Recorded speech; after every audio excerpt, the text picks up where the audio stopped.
I would not be where I am today if it weren't for Eric. And it's the truth, because he's the one who introduced me to online learning. And I wasn't sure I wanted to do it at the time, believe it or not. How about now? I love it. And that's something that, if you haven't tried it, you should try it. I had been doing something with two-way video, you know, the experiments, and it was really the old days. So I was telling Eric, we had this big thing we called the casket that had all these dials and stuff, and I had to I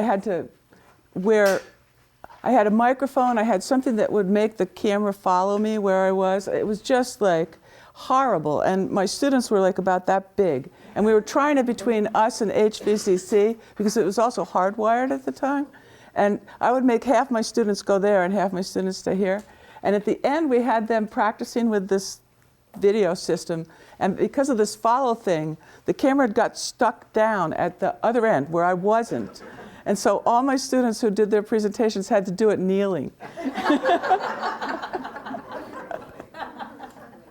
So I really like online. So I was dubious when I started, but the first time I ever taught online, I was just so amazed at what you can get in discussions, that you can actually know all your students in ways you can't face-to-face necessarily.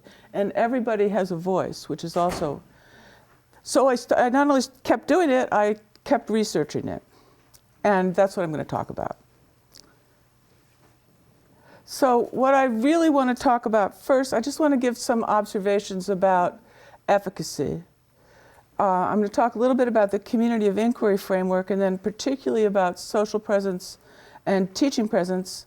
And then I have some other stuff to put at the end. And then I would like your comments and questions. So, some observations. Online learning is growing. You probably all know that. But online learning is growing while face-to-face learning is falling off. And these are the last year, the fall of 2016 is the last year I can find data for. Fully a third of all students were taking at least one online course, and 15% were taking all their courses online. So this growth has led people to question the efficacy of online learning. And well, actually, most people haven't questioned it since 2009, or most people who know anything about the research. Because in 2009, there was two big meta-analyses by Barbara Means. The one by Barbara Means was funded by the Department of Ed. And Bob Bernard has been doing this work for a really long time. But what they found is in giant meta-analyses, online can be just as good as face-to-face in terms of learning outcomes. Bob Bernard at that time said, you know, it was over, but he wanted to start looking at other things within online courses. How can you make them better? Because you are dealing with certain constraints online. So what he looked at was interactions. Interactions between student to student, student to teacher, student to content interactions. And he looked at, he just did a split, high and low levels of interactivity. And what he found was the courses that had the most interactivity were better. But what's interesting, I think, about this data is that the one with the biggest effect size is student-to-student interaction, which is something that we have taken out of some of our courses, and it turns out to be really pretty important for learning. And then there's a couple other studies. The early one that Barbara Means did also included courses that were blended, meaning part-time online, part-time on ground. And Bob looked at some of this in 2014, and what they found was that the outcomes for courses that were blended were better than either solely online or solely on ground. So that's some things to think about. So the bottom line is that we're pretty sure that online can be at least as good as on ground, but we're not so sure about retention. That retention and progression, there's been a lot of research that says that it's not as good for online courses as for on-ground courses. And this all was started by my alma mater, People at the Community College Research Center at Teachers College who had and this is all data mining kinds of results. So they're really big studies. The people at Teachers College had all the data from all the community college students in the state of Washington and all the community college students in the state of Virginia. But they did something sort of strange with this. Well, I think it's strange. But it's important to understand in the research. Because they didn't want to have, because it's possible that people had certain characteristics if they were taking online courses, they only looked at students who took any online courses. They called it ever online. So their population was not the full community college population, it was the population of ever online students. And so then they looked to see how those students did in online courses and on-ground courses. And they found that students were more likely to withdraw, that they were more likely to have lower grades in online courses. And they found when they looked at the full population that students who early on enrolled in online courses were less likely to persist and complete a certificate or a degree.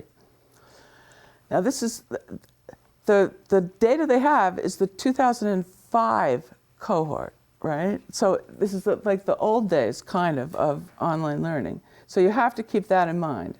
And also, I think it's really important to keep this ever online thing in your mind. They also found that these negative effects were more pronounced for males. That holds till today.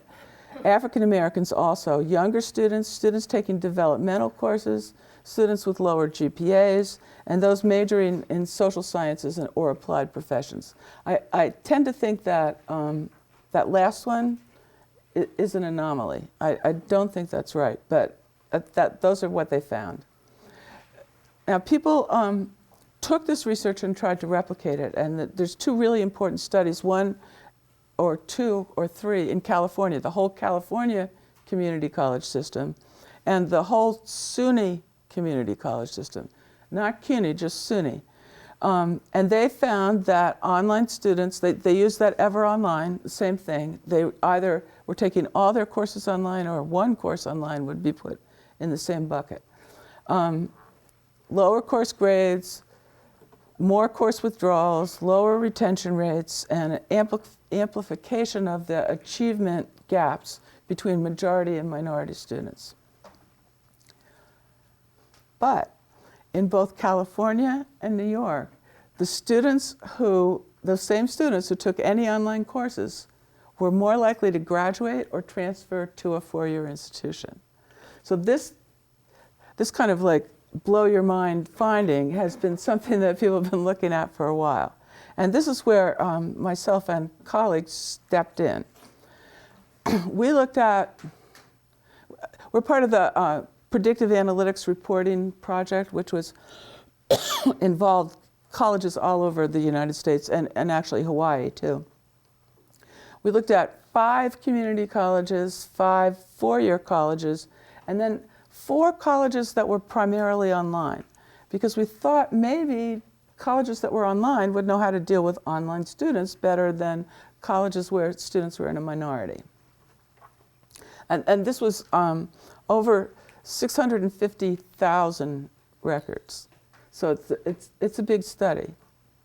What we found was that for students at four-year colleges and primarily online colleges, there was really no difference in retention between online and on-ground students.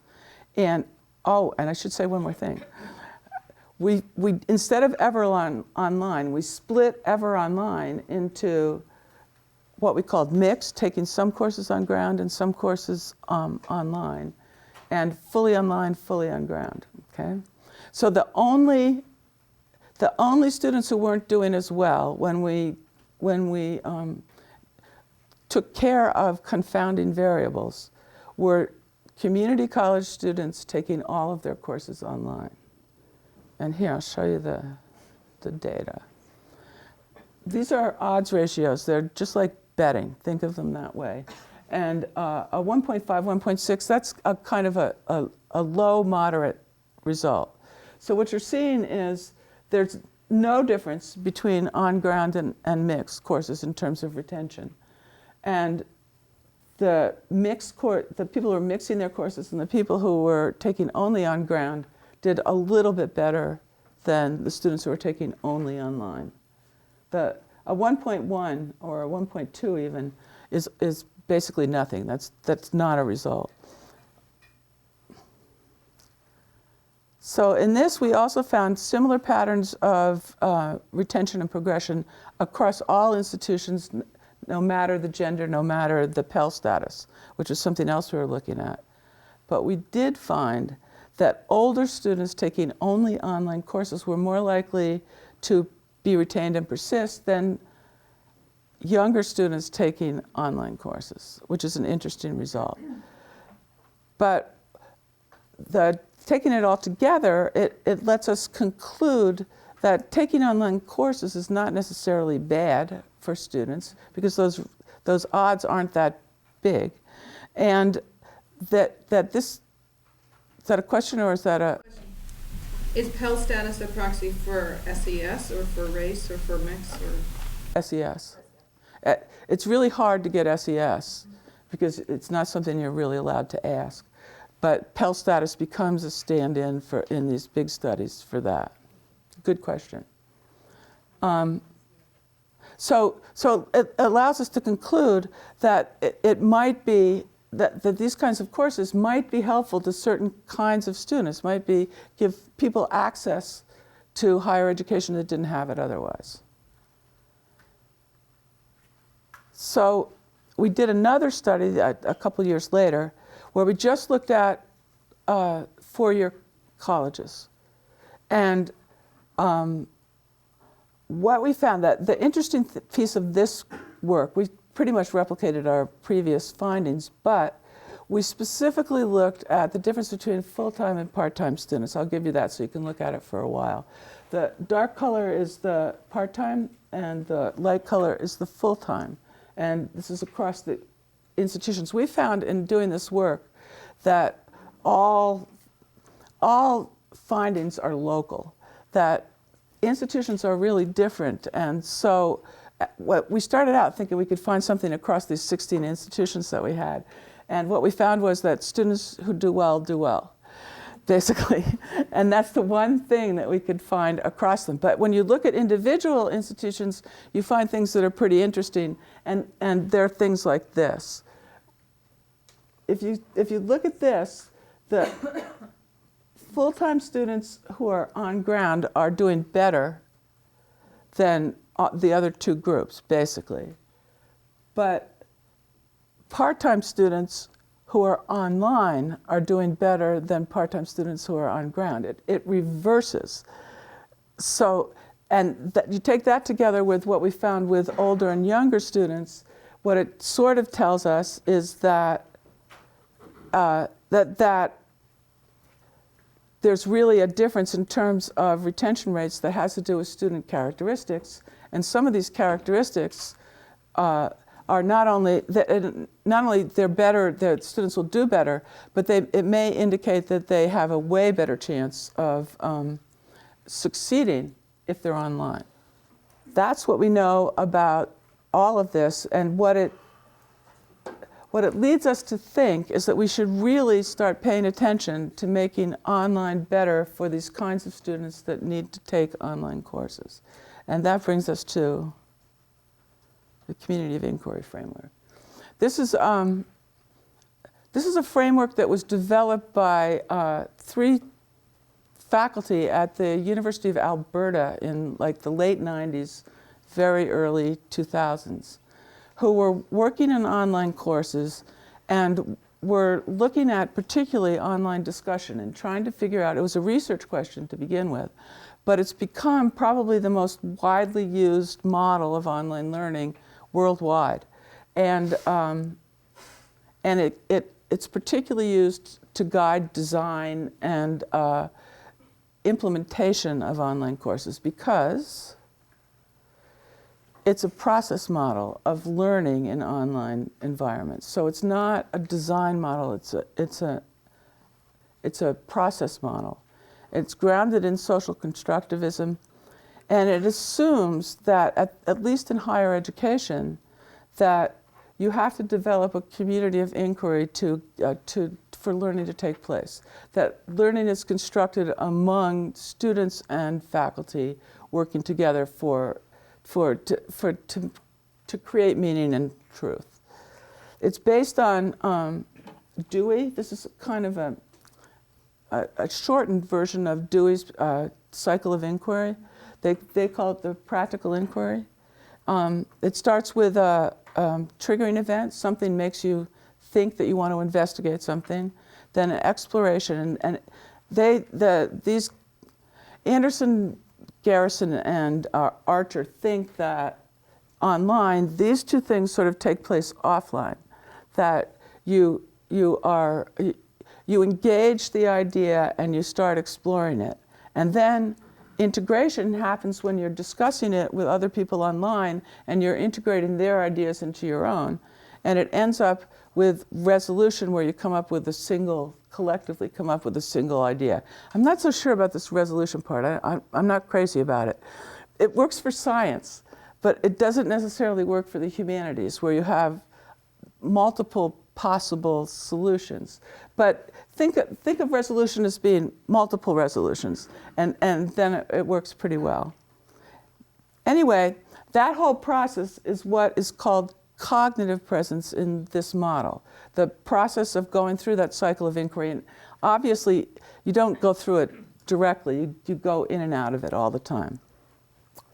And the elements of cognitive presence are those events, the triggering event, the exploration, integration, and resolution, or multiple resolution. The other two presences are more what I'm going to talk about. Social presence is where all of this started. It's the ability of participants in a virtual community to project themselves socially and emotionally, and equally important, their ability to perceive each other as real people. Why social presence is where it all started is because when people started first going online in text-based bulletin board kinds of situations, there was a lot of people who said that's never going to work because you're never going to be able to have the social interaction you need to construct knowledge. And there was a bunch of stuff published in that way. Early in the 80s, somebody named Lonnie Gunawardena started working with this stuff, and she said, and also a guy named Walter, what was Walter's last name? I can't remember what his last name is, but anyway, two people. Oh, Walter is his last name. Sorry. Anyway, these two guys started working with bulletin boards, and they said, wait a minute, it isn't that way at all. Joe Walther thought it was more, he called it hyper-personal, because if you've ever done online discussion, you realize that people really talk about things they might never talk about in class online.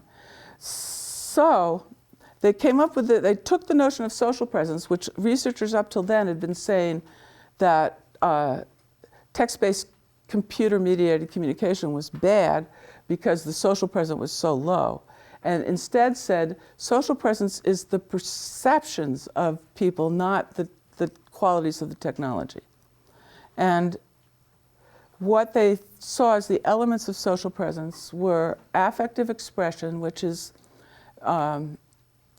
being able to talk with your hands even when you don't have hands. It's emoticons, it's typing big capital letters, it's the long things of exclamation points. Cohesion is feeling like you're part of a group, even when even when you can't see the group. And interactivity is the really important part. It's the part where you build knowledge by interacting with other people. So I like this New Yorker joke for what really isn't true of social presence. Social presence theorists would say you would know they were a dog because there's things you can know about people. It's because of how many times they say squirrel, they're a dog. So we have a lot of research on all of these things, But we know that social presence can be strongly felt by people in computer-mediated communication. And believe it or not, that's the first thing people had to prove. And that, that they can project, this is done with content analysis of discussion, that they can project their personalities into purely text-based discussion. We also know that the perceptions of social presence are strongly linked to student satisfaction and to perceived and actual learning from online classes. And it's that Tony Picciano is the actual part of that. The really important finding, I think, with regard to social presence is this top one. These are researchers at APUS, which is a big online military-based, totally online university. And the numbers for this are like in the 50,000s. But what they found was 21% of retention to the next term was linked to perceptions of social presence. So that where social presence has a huge effect is in keeping students going so that they feel like they're part of a community and they want to keep taking courses. We also have information that says that it's linked to the kinds of interactions between instructors and peers. That goes back to that Bernard research. To course design, if you build it, they will come. You can't have, interactions between students if you don't have a discussion board. And more recently, when we didn't have to just use those text-based everythings, the use of audio and the use of video in classes. Other things we have found that's kind of interesting is the differences in the effects and the way social presence is perceived when it's the presence of your other students or the presence of the teacher. And either one can sort of make up for the other, which is kind of interesting, but they're different. Social presence of peers is linked to course satisfaction. Social presence of instructors is linked to learning. It makes sense. And in some research we did, interesting differences among student perceptions. We looked at students who had high perceptions of social presence and lower perceptions, and we took the top 5 and bottom 5 of these students and interviewed them. And what we found was that while both sets of students thought that discussion was a really important part of their learning, the top, the people who perceived the most social presence thought that was because they got to see the perspectives of all their peers. And it gave them, that kind of amplification. The people who had low perceptions of social presence thought it was because they got to voice their opinions. And it made them, you can see how that works. It makes you more, if you have to write it, you have to think it, right? So it's true, but it's a real bit of difference. So part of what we gained from that was maybe we should be socializing our students to understand the importance of interacting with each other and why it's important to have multiple perspectives. So some practical implications of the research that we have are that it's important to develop swift trust. You need to have your students trusting each other at the beginning of the course. So it's good to include low value or no value activities where they can interact with each other. You have to grade discussion. The reason why you have to grade it is because if you don't grade it, it's showing that you don't value it to the students and you want them to value it. It's good to require students to incorporate some of the stuff they're doing in discussion into some of the stuff they're writing themselves, because that comes to that's the resolution part. And I think that's kind of important. You can use short videos of yourself to introduce yourself, but more importantly, to introduce the course or different modules, and they should be short. Well, I think they should be short. I'm sure they should be short.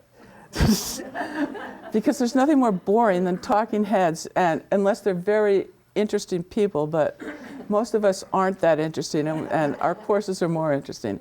But it helps students orient to what it is that you want them to do.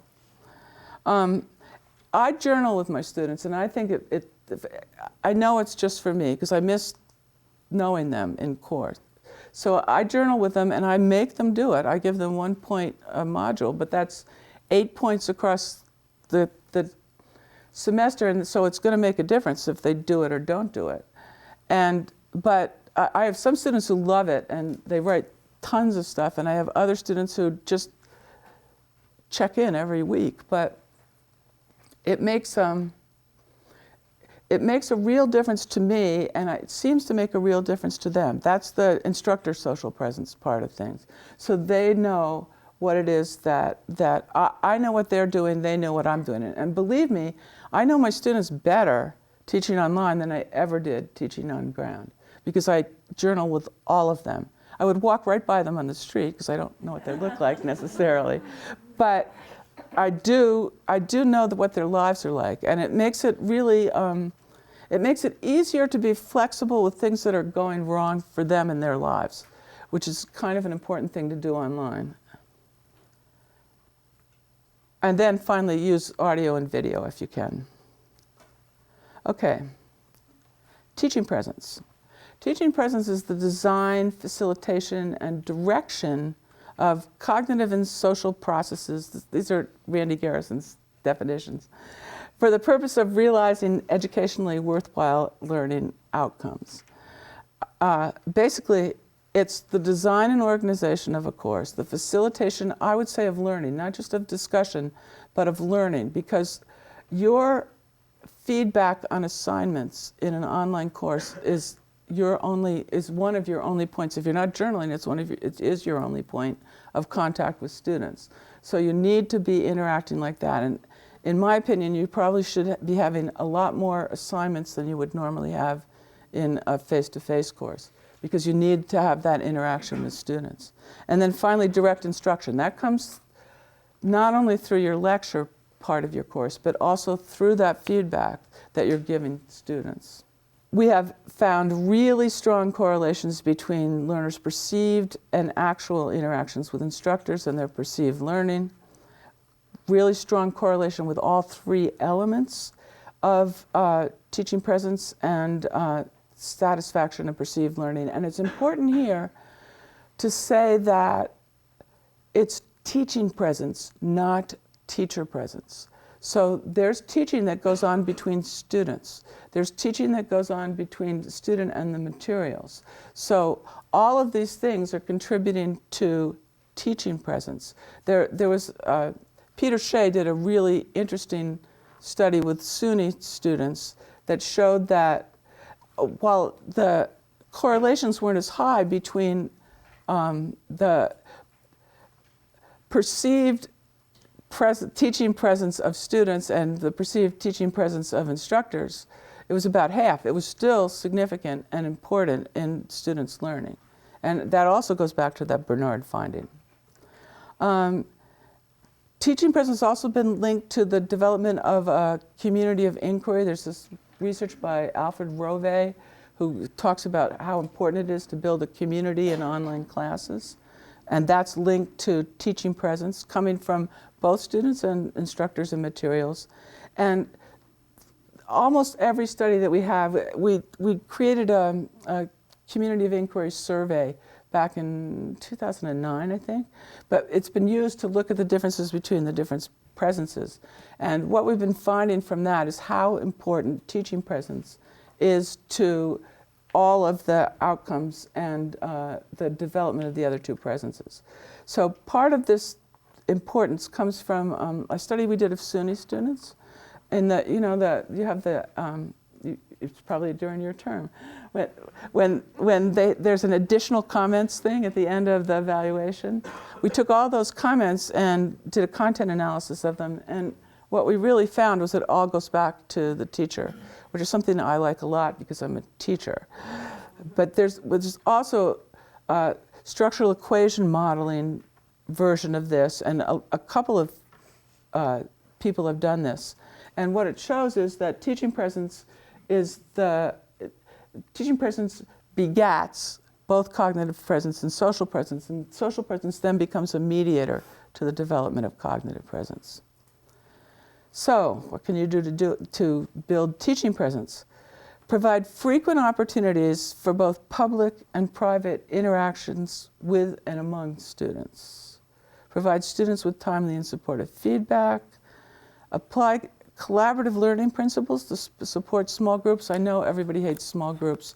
They're better and worse online because they're better because you don't have to have everybody in one place. Right. They're worse because you don't have everybody in one place. So it sort of works and it doesn't, but you really have to provide a lot of structure if you're going to do something. But in the end, there's some good stuff that comes out of it. Create a lot of diverse activities, that need to be completed every week. I said that before.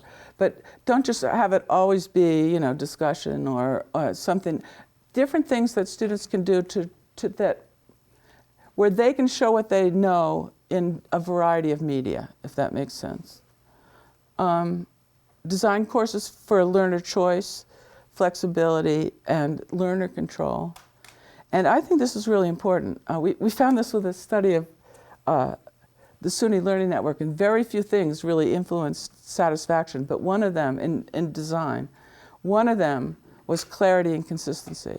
Because if students can learn what your course is going to be like from the get-go, then they don't have to be figuring that out as well as learning whatever the content is. So just some other things that you should know about. Quality matters.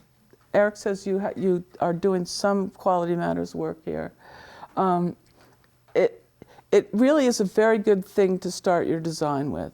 And I'll tell you this in a minute. You probably know this. It has 42 standards for a whole bunch of categories, and you have to, there's some standards, and it becomes more and more of them, that you have to have, or you can't pass you can't get your course approved by them. But what the ones that you have to pass tells you is which ones are the really, really important ones. Anyway, at my university we have core courses, graduate program in education. And we decided to redesign them, and we got a little grant from Quality Matters to support that. And we looked at our course. We're educators, right? We failed so badly, you just can't even imagine. It was terrible, because everything is objectives-based, and we didn't state our objectives. So we fixed our courses, and we stated our objectives. And we also looked at that community of inquiry survey, because we thought we weren't going to get real differences in outcomes, but maybe we could show it with learning processes. And instead, what we found was the outcomes went up and the COI scores went down. I know. And so it was stupid. They're orthogonal. Design is objectives-based and processes are social constructivist. And so if you're working on one, you're not doing the other. So what we did is, over the course of 5 semesters, we took our scores on the COI survey, and most of them had to do with social presence, and tried to fix them. It was almost all social and teaching presence. And what we got was, those stars mean significant.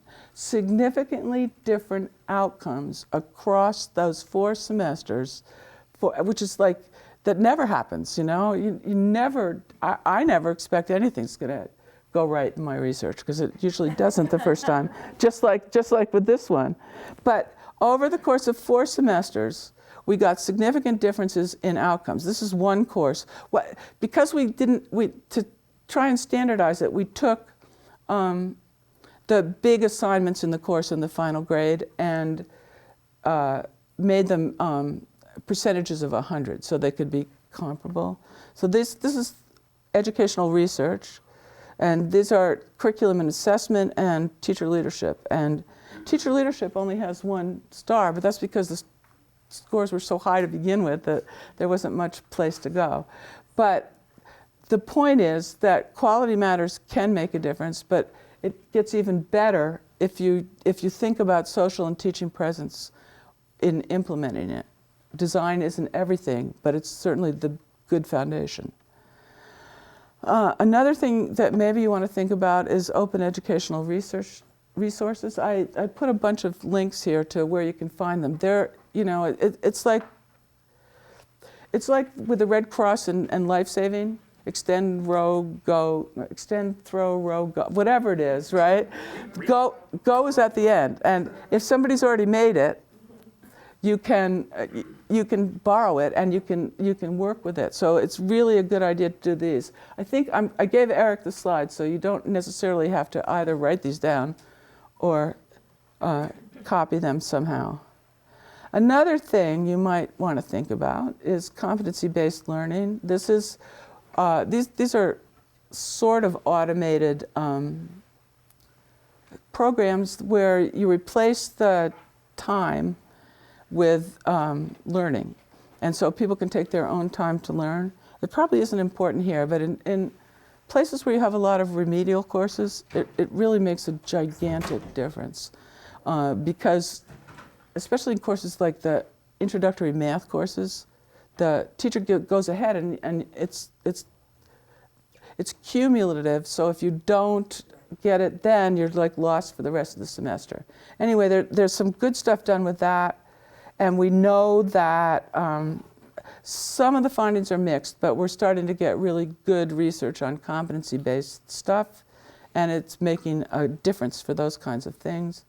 A similar thing with adaptive learning. Adaptive learning is competency-based learning that doesn't just send you back to the same old thing if you're not getting it the first time, but rather figures other ways to get you through material, and if you know it, getting you through it faster rather than slower. And there's some stuff there. The early research on adaptive learning was finding better outcomes and greater satisfaction. The more recent stuff, I'm working with some people who are at APLU who are doing a big Gates grant on trying adaptive learning on a large scale at a bunch of universities. And like most things where you implement something in the beginning, it doesn't do as well because you've got all these teachers who are trying to implement something that they're not used to doing. But as time goes on, it's getting better, and that's really what we're looking for. And students like it, and it gives them more control over their own learning. And I think the last thing is accessibility. That you know that the law changed, and all your online courses have to be accessible. That means if you use video, it's all got to be closed captioned. Or if you use colors, you better know what colors people who are colorblind can't see. There's a whole bunch of things that you need to do, but it isn't as hard as it used to be. If you're just using documents like PowerPoints or Word, there's a function within them that'll check it for accessibility for you. But still, it's something that you should really know about and really consider because Eric doesn't want to be sued. And that's it. Questions, comments? Yeah. When you said you journal with your students, what does that look like? Are you reading their journal entries and commenting on their journal entries, or what are you doing? Oh, okay. I don't know if I don't think it's legal for me to show you what it looks like. But I could. In Blackboard, there's a journal function. Yeah. I think we're moving to Canvas, and it doesn't have a journal function. And I know I tried it out one time, and what I had to do was make separate discussions so that it's only a two-person discussion. But basically, that's what the journaling is like. So they say something, I comment on it, and sometimes it extends, but they have to do it every 2 weeks, every module. So it's a topic you give them, or? Nope.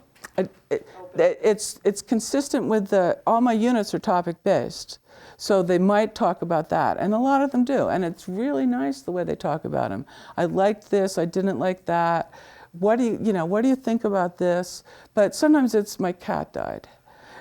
Sometimes it's I have a cold.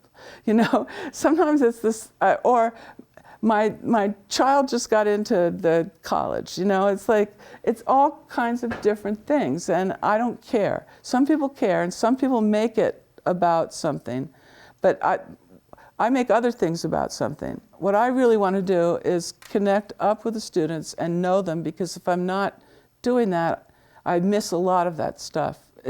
I tell them it's just for me, you have to do it. But you don't have to say anything in particular. Well, just on that topic, there is a lot of research on using journals pedagogically. So, I mean, I'm in the field of writing studies, so, I mean, there's tons. So, and what I've found in 25 years of using them is a lot of students like to have prompts, but you can make your prompts really open-ended, so you can kind of achieve. But some students are really taken aback by like I teach graduate students, I don't teach undergraduates. even there, like we have a lot of international students here who haven't experienced journaling till they come here. And so I have found that prompts just, even if it's a prompt that says something like, which I often use things like, how are you feeling about the course so far? Like it doesn't have to be a content prompt, right? But I actually have a prompt at the beginning of the journal. so I thought I heard you say they can. No, it isn't week-to-week prompt. It's at the top of the journal, Okay. I think. There might be some week-to-week ones too, you're right. But they know that they can tell me their cat died and I don't need any more than that, right? I have a question about how students and how teachers, all students make use of the data are generated in the online learning setting.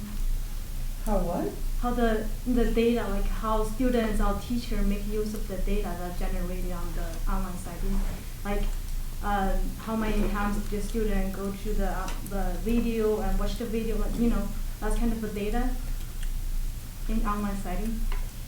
Yeah. And do you know any, I don't know, like Do I? Oh, I know what you're thinking. Yeah. Do I know what parts of the course that they're spending time on and like that? yes, like do you think that data is valuable? I don't have that kind of. Well, I do have that kind of data. Yeah, I have done. It's available in probably any LMS. You can get that kind of data. How much time students are spending in different things, Yes. right?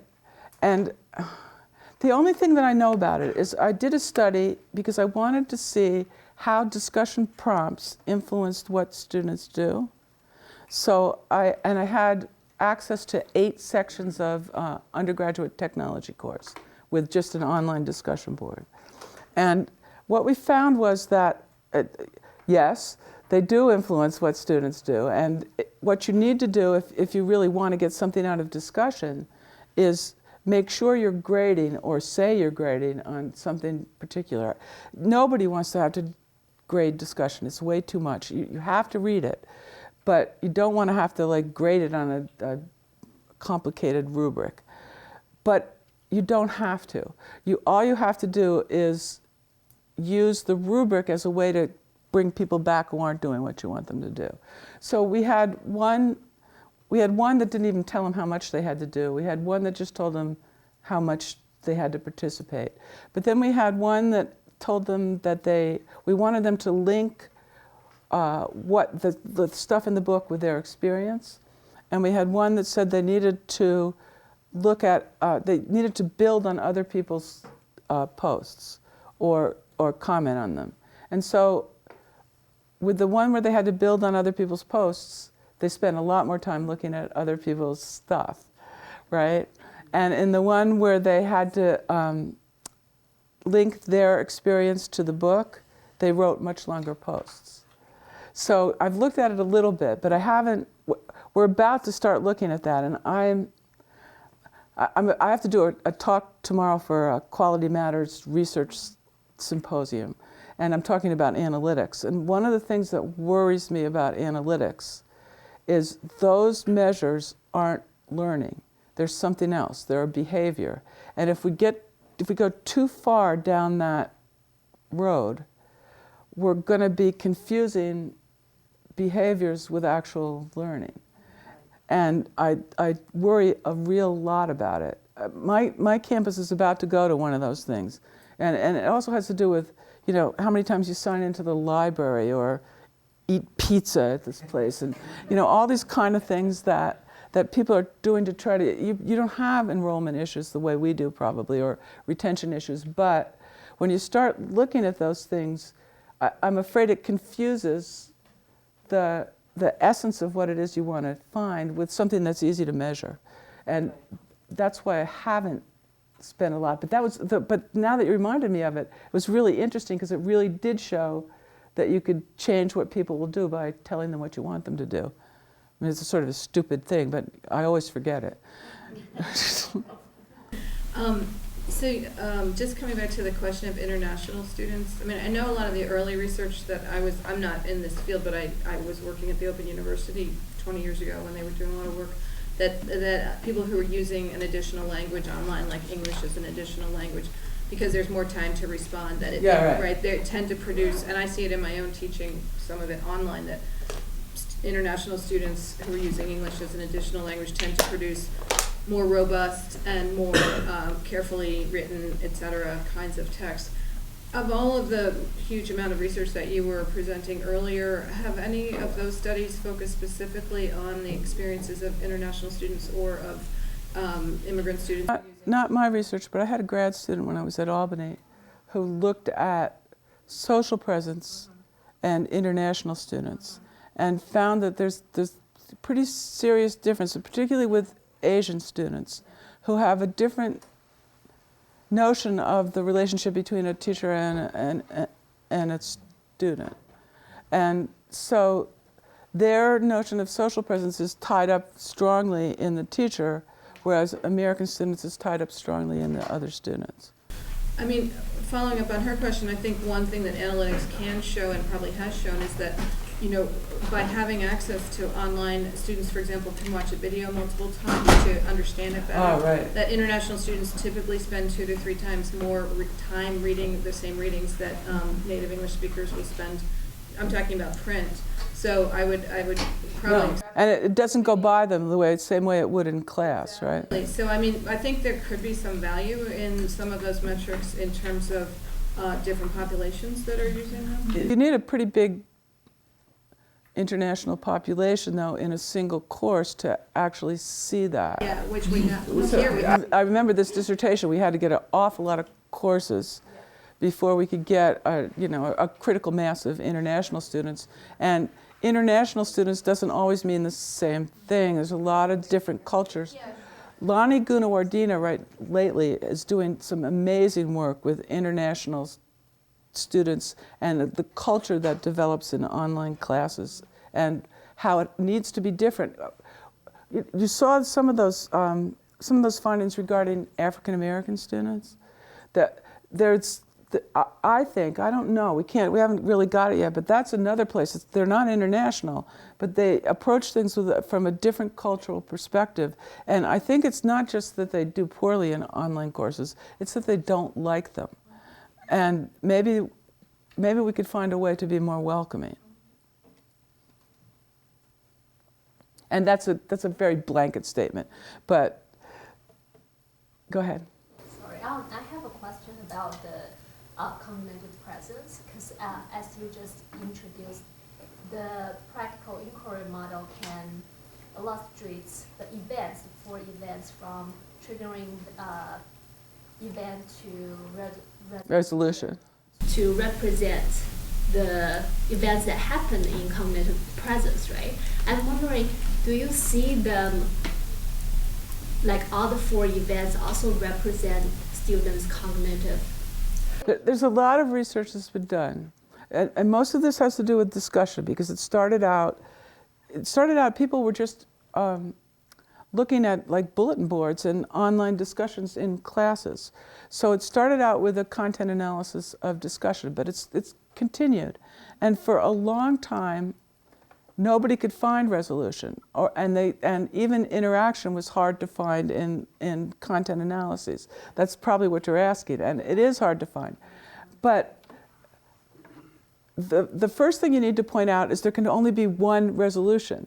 So you're not going to have as many posts that are about resolution as there are about exploration, just for starts. But also that the resolution can be outside of the discussion board. So, and that's why I suggested having them take it outside of the discussion board. But at the same time, Tony Picciano, when he found actual learning, found that students who spent more time in the discussion were more likely to take multiple perspectives and think about, they would write better essay kinds of papers. They wouldn't learn more factually, but they would write better papers because they were thinking about other issues. So there's some research that we have that shows that. Okay, thank you so much. Because you were saying the model was actually designed with thinking of how those cognitive presence happens offline. Yeah, right. It's Dewey, John Dewey, who was a sort of a champion of experiential learning. And he's thinking about kids in like Montessori classrooms. You know, that's what Dewey-ish classrooms are like, where students are interacting with a lot of materials. And that causes them trigger to think about something and explore the materials and then interact with other students and come to a resolution. But it's mostly,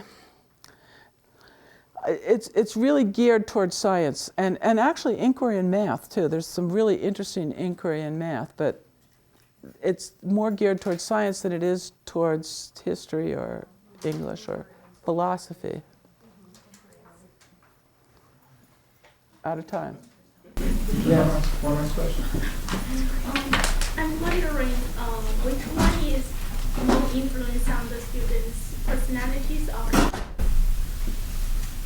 Say again? I mean which one influence the students better or influence the students more, personalities or culture? Can we mentioned the international students and all the different cultures. There's some, that's what I thought you were asking. There's some, Chuck Jubin did some research on this funny, it's a psychological dividing up of student personalities and online. And it goes by, what does it go by? It goes by how active you are as a student and also how much support you need from a teacher. And the people who are not active and need a lot of support, he found should not be online. So there is a big personality part of it. It doesn't, the only thing about international students is you don't have to try and figure out what I'm saying when an American and talking too fast, right? As opposed to being able to read it or being able to watch it and have subtext. I know I do better with a, closed caption. So you mean the personalities influence the students? That's the next one to do, right? I think. It hasn't been done. But that would be a really interesting one. Do they have different would they, do you think? I don't know either. I honestly don't know the answer, but it's a very good question.